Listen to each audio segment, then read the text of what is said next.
नरकासुरा रे नरकासुरा घरी घरी कापडा भोगांबरा नरकासुरा रे नरकासुरा घरी घरी कापडा भोगांबरा.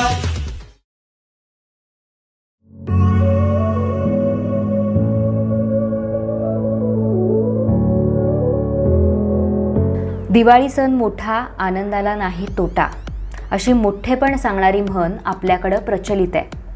दिवाळी सण गोव्यासह अखंड भारतात अनेक ठिकाणी साजरा केला जातो. पण इथल्या दिवाळीचं एक वेगळेपण आहे. इतर राज्यांप्रमाणे दिवाळीत इथं झगमगाट दिसणार नाही, पण उत्तर भारतात दसऱ्याला जसं रावण दहन असतं, अगदी त्याचप्रमाणे गोव्यात नरकासुराचं दहन केलं जातं. आज पहाटेही नरकासुराच्या प्रतिमांचं दहन करण्यात आलं आणि फटाके फोडून दिवाळी साजरी करण्यात आली. गोव्यात दिवाळीचा दिवस म्हणजे नरक चतुर्दशी.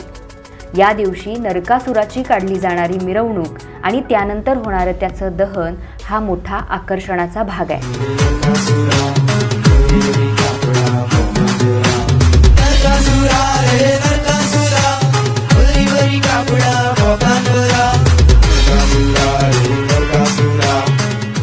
गोव्यात घराघरात नरक चतुर्दशी पारंपरिक पद्धतीनं साजरी होते. पण गेल्या काही वर्षात नरकासुरानं या दिवसाला एक वेगळेपण दिलंय.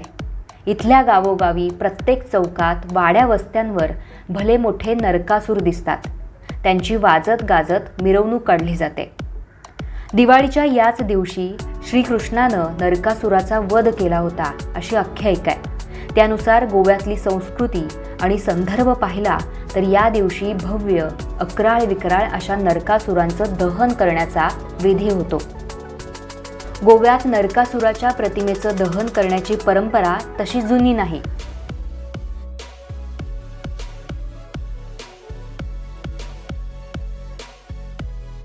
गोवा मुक्तीसंग्रामाआधी प्रत्येक देवळांमध्ये श्रीकृष्ण मूर्ती पूजून नरक चतुर्थी साजरी केली जायची. मात्र गोवा मुक्तीसंग्रामानंतर ती अल्पावधीतच लोकप्रिय झाली.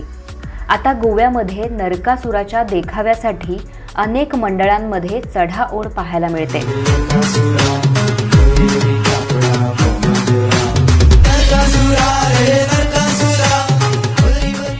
गोवा अगदी पूर्वीपासून शेतीप्रधान राज्य. याच काळात भाताचं पीक तयार झालेलं असतं. शेतातली कामं संपलेली असतात. त्यामुळं शेतातून भाताचं पीक काढून झालं की उरणारं तण नरकासूर बनवायला वापरलं जायचं. अलीकडे या गवतासोबत लाकूड, लोखंड, कागद यांचा वापर केला जातोय.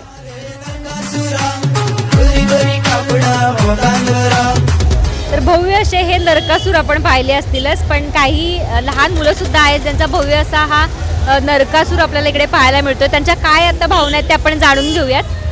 कसं वाटतंय तुम्हाला एकंदरीत? एकदम छान. काय सांगशील? तुमचा हा भव्य असा हा नरकासूर आहे आणि बरीचशी लोकांची गर्दी होती इकडे यायला बघायला. तर इतके दिवस तुम्ही आता प्रयत्न केलेत आणि एवढं छान नरकासूर बनवलंय. उद्या पहाटे त्याचं दहन होणार आहे. तर काय वाटते, काय भावना आहेत तुझ्या? आम्ही एकदम खुश आहोत की एवढे लोक येत आहेत, आमचं कष्ट बघतायत. आम्हाला खूप बरं वाटतंय. एवढे दिवस आता एक महिनाभर झाला आम्ही खूप काम करतोय. खूप कष्ट घेऊन, बाकीच्या खूप गोष्टी एकत्र करून, डोनेशन खूप काय करून आम्ही हा कसा तरी उभा केला आहे. हा ॲक्च्युली आम्ही पहिल्यांदा एवढी मोठी केली आहे. आमची अर्धी होती याच्यापेक्षा.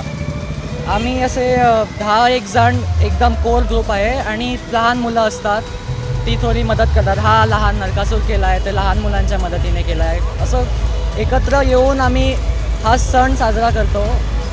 किती जणांची तुमची टीम आहे आणि कसं, किती दिवस तुम्ही आता हे सगळं करताय? गेला 1 महिना बरोबर आम्ही हे चालू आहोत. आमचे खूप कमी लोक आहोत आम्ही, पण यांच्यात तेवढी स्किल आहे की आम्ही कसं तरी करून, खूप कमी लोक असताना सुद्धा रात्रभर काम करून, जागवून कसं तरी काम केलं आहे.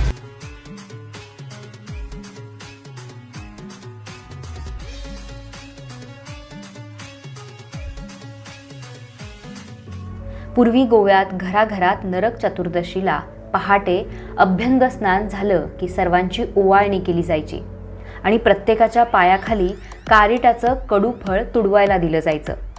हेच फळ नरकासुराचं प्रतीक मानलं जायचं. कारिटाला पायाखाली तुडवणं म्हणजे वाईट प्रवृत्तींना नष्ट करणं असं समजलं जायचं.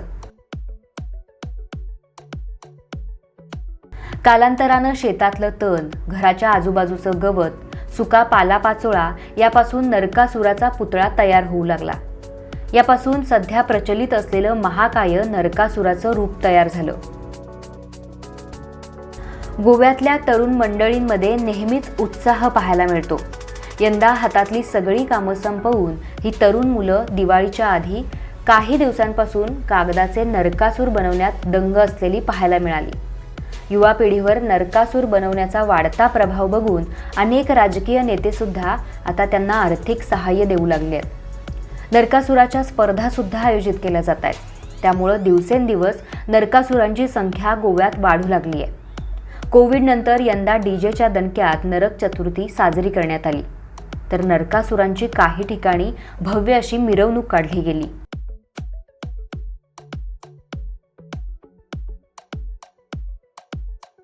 यावेळी लोकांची प्रचंड गर्दी नरकासुराला पाहायला झाली होती.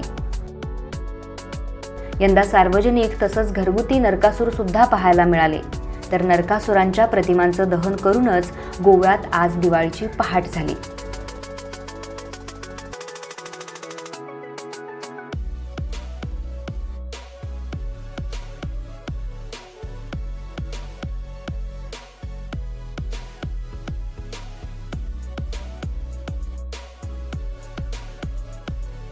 दिवाळीच्या खूप साऱ्या शुभेच्छा गोमंतककडून. गोमंतकला आणि तुम्हाला पण दिवाळीच्या हार्दिक शुभेच्छा. मला काय सांगाल की आता जो दहनाचा काय म्हणजे इथं विधी झाला, नरकासुराचं दहन होतं आणि मग गोव्यात दिवाळीची पहाट होते, काय सांगाल, भावना काय आहे?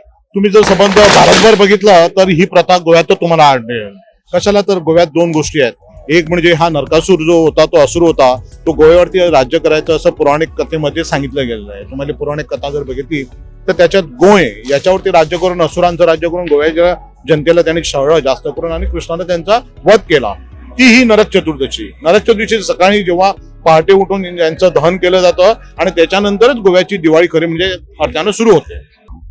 अशा पद्धतीनं असते गोव्यातली दिवाळी, म्हणजे नरकासुराचं दहन होतं आणि त्यानंतर दिवाळीचं कसं स्वरूप असतं एकंदरीत? आता नरकासुराचं वध झाल्यानंतर सगळे लोक आपापल्या घरी जाऊन म्हणजे उठणं वगैरे लावून ज्या पद्धतीनं आंघोळ करून मग स्वतः घरात देवाची पूजा अर्चा करून आरत्या ओवाळून त्याच्यानंतर आमची तुळस वृंदावन असतं, त्याच्याकडे ते कारीड म्हणून असतं, ते फोडून वगैरे त्याचं जे ते कोडू असतं एकदम, ते कोडू असतं. कोडू खाल्ल्यानंतरच गोड खायचं असं आमच्या धर्मात पण सांगितलेलं आहे. त्यामुळे अशाच पद्धतीने सगळीकडे दिवाळी आमच्या गोव्यात होते. धन्यवाद काका. आपण पाहिलं तर भव्य असे जे आपण काल नरकासूर पाहत होते, अक्षरशः त्यांचे जे सांगाडे आहेत ते इथे राहिलेले आहेत. तर अशा पद्धतीनं गोव्यातल्या दिवाळीची सुरुवात झालेली आहे. पुन्हा एकदा दिवाळीच्या गोमंतक परिवाराकडून खूप साऱ्या तुम्हाला शुभेच्छा. कॅमेरा पर्सन राज बोरभाटकर सह मी संघवी राजवर्धन, पणजी, गोवा. नरकासुरा रे नरकासुरा, घरी घरी कापडा